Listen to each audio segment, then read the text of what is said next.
देखो question number 9 में हम लोग को ये बोला है कि निम्नलिखित प्रतिरूप का परीक्षण करके छुटी हुई संख्या को ज्ञात करें। देखो जब भी इस तरह का क्वेश्चन अगर मिले ना तुमको तो अपने मन से कुछ नहीं करना है। इसमें ना हम लोग को एक पैटर्न ढूंढना रहता है, देखना है कि किस तरह का पैटर्न फॉलो हो रहा है। अगर तुम यहाँ पे देखोगे बहुत ध्यान से, अगर हम लोग ऐसा करें 1 को 2 से मल्टीप्लाई करें तो 2 होगा और फिर यहाँ पे 2 का स्क्वायर है। ठीक, समझ में आ रहा है? तो 1 को जब 2 से मल्टीप्लाई किए उसी का यहाँ पे स्क्वायर कर दिए, 2 को 3 से मल्टीप्लाई किए फिर उसका यहाँ पे स्क्वायर कर दिए, 3 को 4 से। समझ में आ रहा है पैटर्न? सबसे पहले हम लोग इधर इस वाले पैटर्न को देखते हैं। देखो यहाँ पे 1 का स्क्वायर, 2 का स्क्वायर, 3 का स्क्वायर, 4 का स्क्वायर, 5 का स्क्वायर। और यहाँ पे क्या चल रहा है हम लोग का? 2 का स्क्वायर, 3 का स्क्वायर, 4 का स्क्वायर। तो यहाँ पे क्या होगा?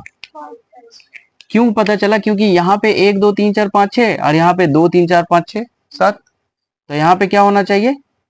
5 का स्क्वायर। एक तो पहला पैटर्न तो ये है, ये समझ में आया। दूसरा पैटर्न में हम क्या बोले? हम ये बोले कि इस दोनों को मल्टीप्लाई करके यहाँ पे उसका स्क्वायर कर दिया है। ध्यान से देखना, 1 को 2 से मल्टीप्लाई किया 2, 2 का स्क्वायर, 2 को 3 से मल्टीप्लाई किया 6, 6 का स्क्वायर, 3 को 4 से मल्टीप्लाई किया है 4 तिया 12, 12 का स्क्वायर। 4 को 5 से मल्टीप्लाई करोगे तो क्या होगा बताओ? क्या होगा? तो यहाँ पे ये समझ में आ गया 20 का स्क्वायर। अभी हम लोग सिर्फ इसको फिल कर रहे हैं, बाद में आगे देखेंगे कि क्या कर रहे हैं। उसी तरह से यहाँ पे देखो 5 को 6 से मल्टीप्लाई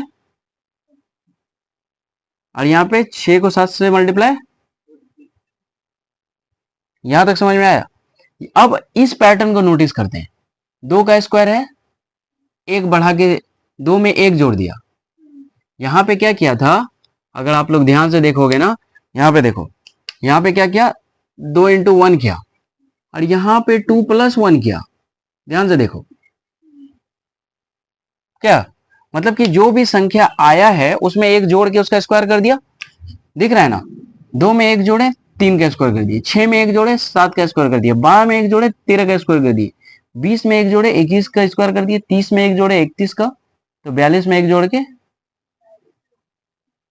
ठीक, पैटर्न समझ में आ गया क्या? पूरा क्लियर? उतार लो। चलिए अब हम लोग क्वेश्चन नंबर 10 को सॉल्व करते हैं। तो क्वेश्चन नंबर 10 में हम लोग को ये बोला विषम संख्याओं के क्रमिक घटाव की क्रिया द्वारा निम्नलिखित संख्याओं की जांच करें। कौन कौन सी संख्या पूर्ण वर्ग संख्या है? देखो सबसे पहले क्वेश्चन नंबर 1 क्या बोला है हम लोगों को? 81। हम लोग को क्या बोला? विषम, लाइन पे लाइन को ध्यान से देखना, विषम संख्याओं के क्रमिक घटाव। मतलब हम लोगों को विषम संख्या को एक क्रमागत में, एक क्रम में घटाना है। सबसे पहले हम लोग समझते हैं कि विषम संख्या क्या होता है। विषम संख्या मतलब ऑड नंबर। ऑड नंबर होता क्या है? 1 3 5 7 9 11 13 15 सो ऑन, इसी तरह से इनफाइनाइट तक ये जो नंबर होते हैं यही होते हैं विषम संख्या। अब ये विषम संख्या के क्रमागत घटाव से अगर इसका आंसर 0 आ जाए तो हम लोग ये कहेंगे कि ये क्या है? पूर्ण वर्ग संख्या। कैसे? देखो ये 81 है, ये हम लोग का क्वेश्चन है। 81 में पहले 1 घटाएंगे, कितना आया?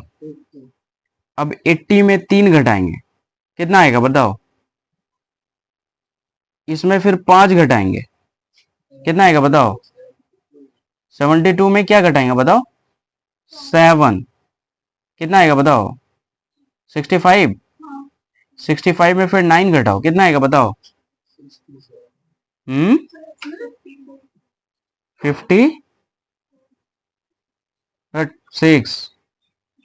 ठीक, उसके बाद 56 में क्या घटाएंगे? 11, कितना आएगा बताओ? 5 4। अब इसमें कितना घटाओगे? 13, बताओ कितना आएगा?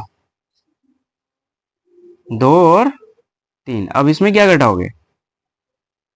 15, बताओ कितना आएगा?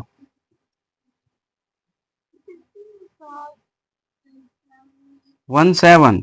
अब इसमें कितना घटाओगे? 17। तो ये इसको घटाने पे क्या आ गया? 0। इसका मतलब ये क्या है?